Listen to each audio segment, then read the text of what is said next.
Қазақ дауысы.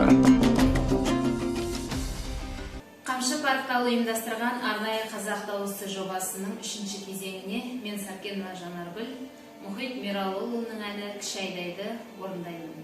Егер әнім ұнап жатса, дауыс беріп, видео астына пікір қалдыруларыңызды сұраймын. Қабыл алыңыздар.